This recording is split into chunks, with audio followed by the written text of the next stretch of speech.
আসসালামু আলাইকুম রহমতুল্লাহি ওবরাকাতু। আজকে আমাদের প্রথম রমজান। আমরা জোহরের নামাজ পড়ছি, এখন আসরের টাইম হয়ে আসছে। আলহামদুলিল্লাহ। আমার দেশের যারা বাংলাদেশি ব্যবসায়ী আছেন তাদেরকে আমি একটু অনুরোধ করছি, রিকোয়েস্ট করছি, অন্তত রমজানে আল্লাহ তাআলা যে নিয়ামত এবং ফজিলত দান করছে সেগুলো পালন করার চেষ্টা করেন। ব্যবসায়ীরা ওজনে কম দিয়েন না, মানুষকে ঠগায়েন না, গুদামজাত করে খাদ্য সংকট তৈরি করে দ্রব্যমূল্য বৃদ্ধি করেন না। আপনি গুনাহগার হবেন। আপনি যে রমজানে রোজা রাখছেন, এই রোজা রাখিয়েই আপনি জাহান্নামে যাবেন। অথচ আল্লাহ তাআলা বলছে এই রোজা আমার জন্যে, আর এই রোজার পুরস্কার আমি নিজ হাতে দেব। তো রোজাদারের একটা সম্মান আছে। আমি আমার নিজের জীবদ্দশায় সত্য কথা আমি বলতেছি। আমি ঢাকাতে যখন ছিলাম, আমি জব করতাম ঢাকায়, অনেক দোকানদারকে দেখছি যে 5 ওয়াক্ত নামাজ পড়ে, সব সময় মাথায় টুপি থাকে, সুন্নাতি লেবাস আছে, ওজনে কম দেয়। আমি নিজে দেখছি। আমাদের দেশে এটা একটা লেবাস, এটা একটা প্রতারণা, এটা একটা ফাঁদ। মানে ধর্মকে পুঁজি করে আপনি সব ধরনের ফাতরামি করতে পারেন।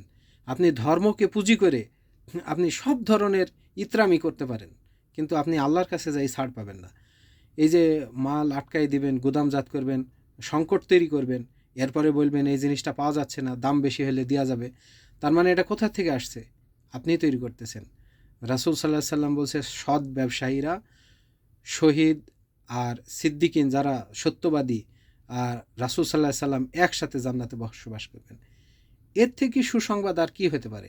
আল্লাহ তাআলা ব্যবসাকে হালাল করছেন। আপনারা কেন এই রমজানে আপনারা এই নিজের অর্জিত হালাল পয়সা দিয়ে ব্যবসাকে হারাম বানাইতেছেন এবং জাহান্নামে যাওয়ার রাস্তা তৈরি করতেছেন? কেন করতেছেন ভাই? অন্তত বাংলাদেশের মানুষ, নিরীহ মানুষ, যারা খেটে খাওয়া মানুষ, এই সব মানুষগুলোর জন্য একবার চেষ্টা করেন সৎ হওয়ার জন্যে।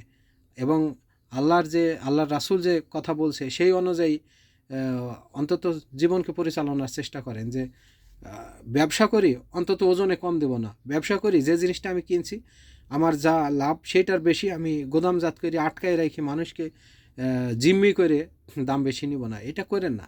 আপনার এই হালাল ব্যবসাটাই আপনাকে জান্নাতে নিয়ে যেতে পারে, যেহেতু আল্লাহর রাসূল ওয়াদা করছে যে সৎ ব্যবসায়ী, সিদ্দিকিন, সোহাদা মানে শহীদ, সৎ ব্যবসায়ী এরা এবং আল্লাহর রাসূল একসাথে জান্নাতে বসবাস করবে। আপনারা এটা হাতছাড়া করতেছেন। আপনি একজন সৎ ব্যবসায়ী, কিন্তু দেখা যাচ্ছে রমজান আসছে সেজন্য দাম বাড়াই দিচ্ছেন, সংকট তৈরি করতেছেন।